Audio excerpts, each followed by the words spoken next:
In the Studio 5 kitchen, we are making a dessert that you can make ahead of time and forget the fuss come Turkey Day morning. This year, consider adding a stuffed crust apple and goat cheese galette to the menu. I say yes, please. Kara Westergaard joining me with this recipe. Great to see you. Always good to be here. I mean, apples are sweet by definition, but with the goat cheese, does this become a little savory? It does, but it keeps the sweetness, and we're actually adding a little bit of honey by choice. You can omit that if you want. Okay. But I love the sweet and the savory together, and it's only just a tiny bit savory. And you say galette, and some people might say what? What's a galette? Oh, no, galette is good. So galette is a fancy term for country pie. Okay, a country pie. Country pie. So it's a pie. Don't let the name overwhelm you. It sounds very fancy. Confuse you. Yeah, because you know what's in it already. Let's start with those apples. How do we prep them? Okay, so all you're gonna do is you're just gonna take your apples, peel them, and slice them, core them, of course, about 1/4 inch. Now, I did my first batch over here with my KitchenAid slicer, and it was just kind of really small. I really preferred a little bit larger of a slice, so I would suggest doing it by hand. A little thicker just because you prefer the texture? Not too thick, yes. Just it looks prettier to me if it's exposed. I mean, if you're gonna cover it with a crumble, nobody cares. All right, what went into this mixture? Okay, so what is such a simple little recipe here. All we're gonna do is combine our 2 kinds of sugars, and my brown sugar decided to clump right up here for us. And coolness of a television studio tends to play tricks on those ingredients. And I know you learned that. Let it sit for I feel you. Here we go. So sugars, and then a little bit of flour. Okay. And then just some spices real quick. We've got some cinnamon and some nutmeg and a dash of salt. So all the flavors I would expect from a traditional apple pie so far. So traditional right now. And I love that about it. Now, some people will have a harder time cooking their apples all the way through when they have a full-size pie. And the great thing about a galette is that it is actually like half of the amount of apples, and so it will cook through for you, and you don't have to stress. So where a pie would be 4 inches, 5 inches thick, we're looking at 1 to 2 inches for the thickness of this. Yeah, so like the recipe of the filling would usually go into 1 pie, but I can make 2 galettes out of this. Got it. Okay. So we cook that down. So actually we don't for this one. We can just leave it fresh apples, and then we just stick all of this with it with a tablespoon of lemon juice and toss it around. Now the longer that your apples sit, the more juice is going to develop because the sugars pull the juices out of fruits. So for that reason, I wouldn't say make this the day before you're ready to cook it. I would say do your apples when you're ready to go. That's going to make it not too juicy and messy for you. But then we're going to move over here. I love this braiding technique. Now, a typical galette is going to be just super simple. You throw it all on there, and then you just, put your sides up around it and bake it. It's a no fuss pie, which is great. I decided to put a little bit more fuss back in. Because you're you, and we love you for it. Because I love the prettiness of it. Yeah, that braided edge is lovely. Yes, and when I saw it, I decided it had to be stuffed. So we are putting the goat cheese in it. So the goat cheese is inside the crust. It's inside the crust. Oh, okay. So the great thing about that is that it leaves it kind of optional for everybody who's eating it. They can go ahead and try the goat cheese. It's kind of foreign to some people, and they might not know what they think about it yet. It can be one of those polarizing but it's actually so good, especially with something sweet. Yeah, I love it. So we're gonna put the goat cheese on the inside, and then they can kind of, just like put the bites together as they will. As you slice and plate. Yeah, and if they don't like it, like your kids. So are you scoring the braided pieces before the cheese, or the cheese comes first? So the cheese, well, no, you're right. We should actually. Well, I don't know. I'm asking.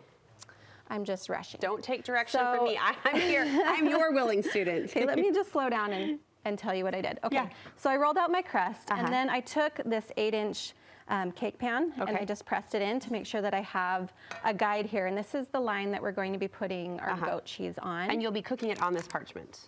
Yes, I will. And I'm going to just make some slices, but leave a little bit of a edge here that doesn't have the slices, because I kind of want to hold the juices in. So we're leaving, some uncut. And I'm going to let you, I'd love to, if you trust continue that. Yep, and it's just, it doesn't matter if it's exactly right or exactly the same, but if you are a perfectionist, then I'm sure you're going to get caught up in that just a little bit. Somehow TV, the rush of TV has stripped me of that title. We're just gonna go. That's okay. So then we're just gonna take the goat cheese, and it's so nice and soft that it lets you make these little logs, but I do just slice it. I do suggest getting the Costco goat cheese because that is by far the best price. Oh, really? Oh, good. Good tip. But there we go. So we're gonna just slice each slice in half. Okay, and you're just making a ring around the center? All the way around. Now, let's braid, Kara. Will you show us how? Now you got to kind of wipe your hands off from the goat cheese. I have a towel over here, but smart. Good cook. Always have a towel close by. So now this